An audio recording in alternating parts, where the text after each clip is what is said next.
Hey, what's up, guys? Meteorologist Doug Hetty. It is Wednesday, Weather Savants Wednesday. I hope you're having a great week so far. Of course, it's been cold.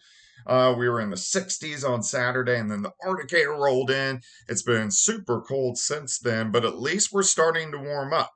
That is definitely good news. So we're getting better, and we're going to continue to over the next few days. So today we're going to do a weather question. We're going to also talk about the different types of freezing rain, sleet, and snow, why we get them. We're going to look at our weather over the next few days, and then we're going to look a little long range because it does start to get interesting again here in about a week or so. Want to give a huge shout out to my boys right there, Superior Roofing and Construction. They're a four-state premier roofing contractor. They're family owned and operated. They're located at 7th and High Street in Joplin, so very good location, easy to get to. They did my roof a couple months ago. Fantastic people. Give them a call right there on your screen, especially as we head into storm season and we start getting hail. Once again, we're not getting hail right now. We've been dealing with the Arctic air really all week long. It is going to start to retreat in just a bit, but so that's what we got today. What is the difference between rain, freezing rain, sleet, and snow? So here's a little explainer graphic for you. The precipitation types. So let's look through this. So here's the difference and why. So of course you got your surface, you got your clouds, and in between you got your moisture. So rain, it's above 32 in the clouds, all the way down to the surface. When you get freezing rain, it's warmer aloft than it is at the surface. So it rains, and then once you hit the surface, it freezes on contact. Sleet is the little pellets of ice. So it starts as rain and then it tries to freeze. So you're actually getting frozen raindrops. And then when it's below 32 from the ground all the way up, that is when you get the snow. And we've seen those different types of sleet, snow, and a little bit of freezing rain as we have worked through the week. Let's take a tour outside right now. Northern Kansas, northern Missouri, you guys have sunny skies, but you can see clouds from Wichita, Joplin, Springfield, St. Louis, and then you got down through Oklahoma and parts of Arkansas. We can do a little radar touring. This is most likely sleet south of Oklahoma City over toward Little Rock. I know it looks like snow on the radar. It's because the radar beam sweeps well above. So this is mostly, I would say, probably mixture of snow and sleet south of Oklahoma City toward Lawton, Wichita Falls, McAllister. It's only getting as far north as about Fort Smith, Arkansas, but they've had a lot of ice over the past couple days. Little Rock, and you can see freezing rain, sleet continue southern parts of Arkansas. Heading over into Texas, Dallas has just been hit hard the past couple days, and they don't know how to drive on any kind of ice, or I guess they're not as used to it as most of us are. But you can see freezing rain, sleet from Dallas, San Angelo, all the way back west toward Lubbock. Look at this, Austin, San Antonio, also getting some freezing rain and sleet. So this has been kind of crazy for the South. This is really the only system across the lower 48 that is going on right now. And this system is mainly going to stay south of the four-state area. In fact, let's go through time. Let's go into a future track for you. And you can see we are going to mainly deal with clouds most of the day. Temperatures, they're still cold. We still have the Arctic air in place, but we're doing better. We're warming up. We're warmer than what we have seen over the past couple days, which is good news. Kansas City about 37, in Joplin, 36 in Tulsa.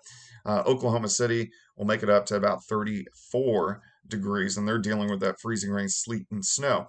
All right, as we go into tonight, you can see the northern edge of that ice. Oklahoma City, it may get up to Tulsa, may get into northwest Arkansas, maybe a little bit toward Fayetteville, um, Fort Smith, Little Rock, but I don't think it's really going to get up to that Missouri Arkansas state line. I think it will stay just south of that. So for the four state area, it looks like this system will slide just south of the region, but ongoing ice continuing Oklahoma City, Fort Smith, Little Rock over towards Jonesboro, Arkansas, and also Memphis, Tennessee. This slowly pushes south and east as we get into tomorrow morning. You can see it's still cold. Most of us sitting into the mid 20s, but check this out.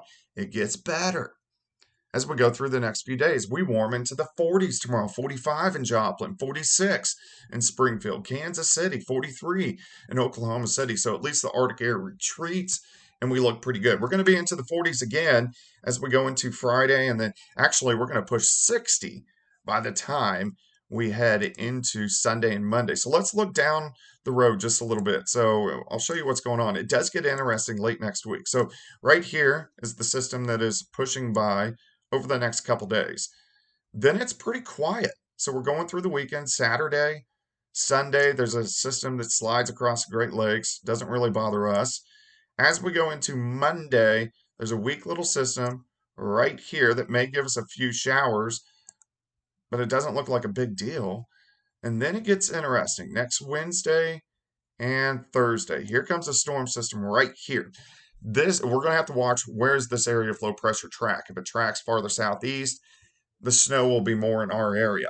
Right now, it's kind of looking at thunderstorms, but I really want to see where that upper level low tracks. This is actually the beginnings or the first part of the same system we had in the pattern right before Christmas. Remember, all that Arctic air is brutally cold, but we also got 2 or 3 inches of snow. That's why I want to see how this system tracks and see if it tracks a little bit farther south and east. So you can see this system pushes through and then some snow showers behind it. There's a couple other waves behind it the model is not picking up on, but that's why I want to kind of see over the next week or so how things look. But it's definitely something that has my attention because I want to show you this. We're going to look at, this is temperatures at about 15,000 feet up in the atmosphere. All right, so look at this. So all this purple, that is the Arctic air. So you can see the Arctic air is retreating now. Look at this. Okay, so it tries to push back in briefly on Friday, quickly moves out Saturday and Sunday. Most of next week, you can see on that Monday system, tries to kind of push back in. But look at this. So once we get into that system that comes in late next week, so here's Super Bowl weekend. Look at the Arctic air plunges back south and deep into the Central Plains. So that, and I think it's going to be even stronger than this, what the model is showing. So that is going to be something that we're going to watch as we go through the next 7 to 10 days. Tomorrow on our video, Weather Savants video, we'll do a little detailed long-range forecast for you. We'll go through the month of February and then into the month of March as well. If you have any comments, questions, anything you want to know, make sure you leave them in the comment section below. Hope you're having a great Wednesday. I'll be on at KOAM tonight, 5, 6, 9, and 10, so you can get the latest on what's going on there. And I hope you guys have a fantastic afternoon.